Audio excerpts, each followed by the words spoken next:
यार इसके पास कितना पैसा है, इसके पास एक लग्जरी कार भी है, BMW में घूमता है और जब ट्रेवल करता है तो बिजनेस क्लास से कम का तो टिकट ही नहीं कराता, 5 स्टार होटल्स में ठहरता है।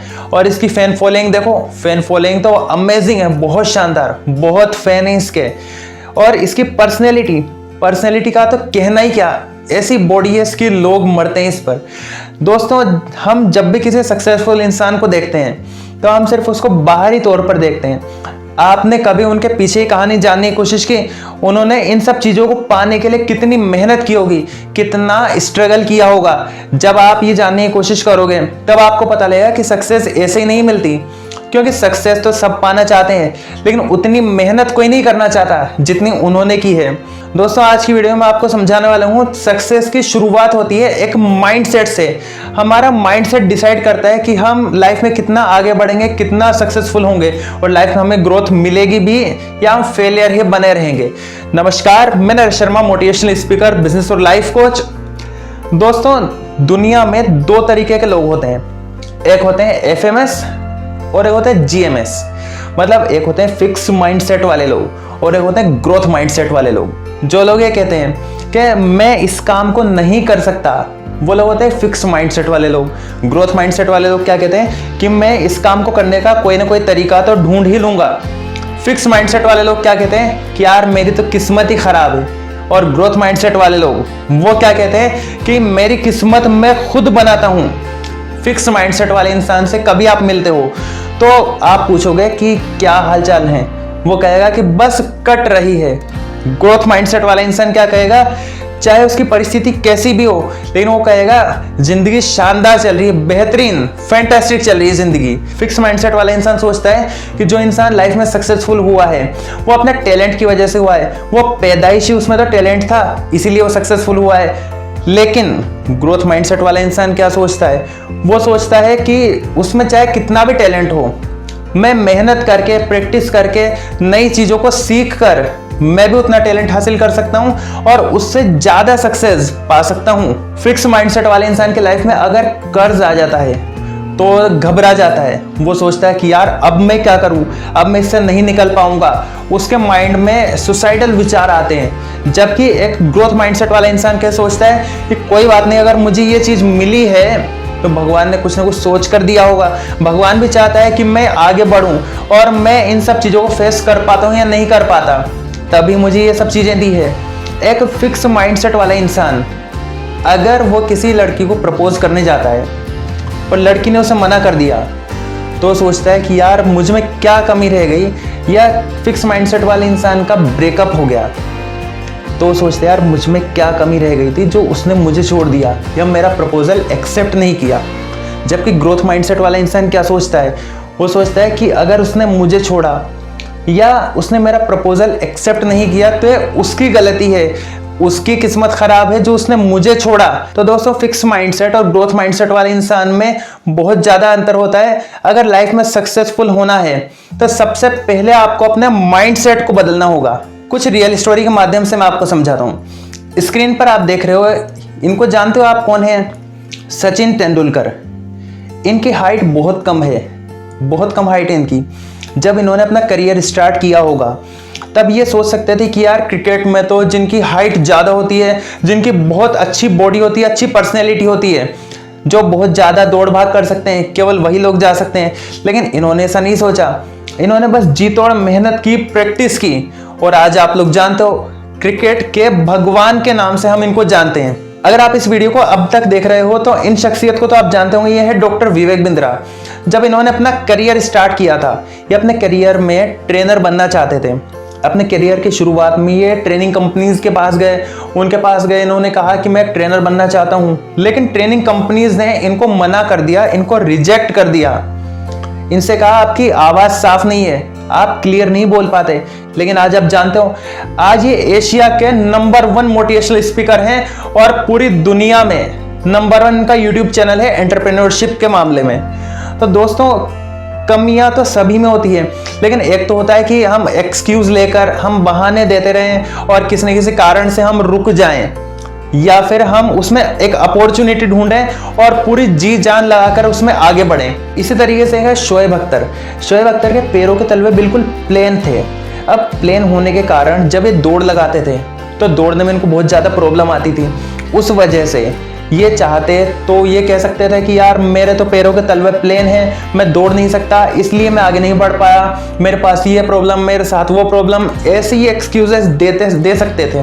लेकिन इन्होंने एक्सक्यूज नहीं दिए, बहाने नहीं दिए, इन्होंने मेहनत की, इन्होंने संघर्ष किया और पूरी दुनिया के टॉप गेंदबाजों में इनका नाम आता है। जो चौथी शख्सियत है वो है प्रफुल्ल बिल्लोरे। इनको आप इनके नाम से कम जानते होंगे, उनको MBA चाय वाला के नाम से लोग जानते हैं। जब इन्होंने अपना बिजनेस स्टार्ट किया तो इन्होंने ये नहीं सोचा होगा कि यार सिर्फ एक चाय से इतना बड़ा बिजनेस भी क्रिएट किया जा सकता है। सिर्फ ये सब कैसे हुआ? माइंडसेट से। इनका माइंडसेट था, इनका रिच माइंडसेट था, ग्रोथ माइंडसेट था। इसी वजह से अगर ये फिक्स माइंडसेट वाले होते तो ये सोचते यार एक 5 रुपए की, एक 10 रुपए की चाय देकर मैं कैसे बड़ा बिजनेस क्रिएट कर सकता हूँ। लेकिन उन्होंने ऐसा नहीं सोचा और आज इनके बहुत सारी जगह पर अलग अलग जगह आउटलेट्स हैं और उनसे करोड़ों रुपए की ये कमाई कर रहे हैं। और साथ में लोगों को इनसे मोटिवेशन भी मिलता है कि हाँ अगर ये कर सकता है तो फिर मैं भी कर सकता हूँ। एक और पावरफुल स्टोरी है उत्कर्ष क्लासेस की। इनके बारे में आपने, अगर आप स्टूडेंट हो तो कहीं ना कहीं सुना होगा या कहीं ना कहीं देखा होगा उत्कर्ष क्लासेस। जब लॉकडाउन लगा तो बड़ी बड़ी कोचिंग संस्थान बंद हो गए और बहुत सारे लोग कहने लगे कि यार ये डाउनफॉल कैसे आ गया, अब मैं इस डाउनफॉल की स्थिति में क्या करूं, किस तरीके से आगे बढ़ूं, हमारी तो ऑफलाइन क्लासेस नहीं चल रही, हमारी इनकम नहीं हो पा रही, हम बिल्डिंग का किराया नहीं दे पा रहे। कई तरीके की प्रॉब्लम्स आने लगी और वो एक्सक्यूजेस देने लगे कि यार इस वक्त तो बिल्कुल पॉसिबल नहीं है कि हम क्लासेस कंडक्ट कर पाएँ और अपने कोचिंग इंस्टीट्यूट को या अपने स्कूल को कंटिन्यू कर पाएँ। लेकिन इस परेशानी वाली, इस विकट परिस्थिति में भी डॉक्टर निर्मल गहलोत ने अब एक अपॉर्चुनिटी को ढूंढा और उस अपॉर्चुनिटी के बल पर जो ग्रोथ 5 साल बाद आने वाली थी वो उनको 5 साल पहले मिल गई। और आज ये कंडीशन है कि इंडिया के टॉप मोस्ट कोचिंग्स में उत्कर्ष क्लासेस आ रहा है। एक और बेहतरीन मोटिवेशनल स्पीकर है स्नेह देसाई। स्नेह देसाई जब 9 साल की उम्र में थे तब उन्होंने पहली बार स्टेज शो किया, पब्लिक स्पीकिंग में महारत हासिल की उन्होंने और एक अच्छी फैमिली से बिलोंग करते थे, अमीर घराने से थे, बहुत अच्छी परवरिश उनकी हुई थी। लेकिन जब 17 साल के हुए तो 17 साल की उम्र में उनके परिवार पर 22 लाख का कर्ज हो गया और उस कर्ज की वजह से उनका मकान चला गया, उनकी फैक्ट्री बंद हो गई, जहाँ से पैसा आ रहा था वो पैसा आना बंद हो गया। लेकिन उन सब परेशानियों को उन्होंने ये एक्सक्यूज नहीं दिया कि यार मेरे पास ऐसा नहीं है, मेरे पास वैसा नहीं है, मेरे पास पैसा नहीं रहा, हमारा घर था, हमारे पास घर नहीं है, मेरे पास तो स्टूडियो नहीं है, मेरे पास मोबाइल नहीं है, मेरे पास कैमरा नहीं है, मैं किस तरीके से आगे बढ़ूं, किस तरीके से वीडियोस बनाऊं। लेकिन उन्होंने ये सब बहाने नहीं दिए, उन्होंने मेहनत की, आगे बढ़ने के लिए संघर्ष किया और आज उन्होंने 100 करोड़ से भी ज़्यादा की नेटवर्थ क्रिएट की है सिर्फ ट्रेनिंग इंडस्ट्री से। तो दोस्तों बहाने सिर्फ फिक्स माइंडसेट वाले लोग ही देते हैं। जिनमें ग्रोथ माइंडसेट होता है वो कोशिश करते हैं कि मैं किस तरीके से आगे बढ़ूं, कैसे मुझे किसी न किसी तरीके से सक्सेसफुल होना है। सिर्फ वो ये सोचते हैं, वो ये नहीं देखते कि अभी दिन है, रात है, अभी मेरे पास पैसा है या नहीं है। वो किसी चीज़ को नहीं देखते, वो सिर्फ उनका एक लक्ष्य होता है कि सिर्फ आगे बढ़ना है अपने गोल की तरफ। एक और बड़ी शख्सियत है अमिताभ बच्चन। जी हाँ, इनको तो आप जानते होंगे, इनके बारे में बताने की ज़रूरत नहीं है, एक फिल्म स्टार हैं। लेकिन इनकी लाइफ में कई बार डाउनफॉल आए और एक बार तो इनकी बड़ी मिस्टेक की वजह से ऐसा डाउनफॉल आया कि इन पर 90 करोड़ का कर्ज हो गया और उस कर्ज की वजह से इनको अपने आप को दिवालिया घोषित करना पड़ा। इनके घर तक लोग पैसा मांगने आ गए और ये कब की बात है? जब इनका करियर चरम पर था, इनके करियर को बूस्ट मिला हुआ था उस वक्त। अब आप देखो, जब ऐसी सिचुएशन से भी इतने बड़े लोग बाहर निकल सकते हैं, 90 करोड़ का कर्ज होने के बावजूद इन्होंने हार नहीं मानी।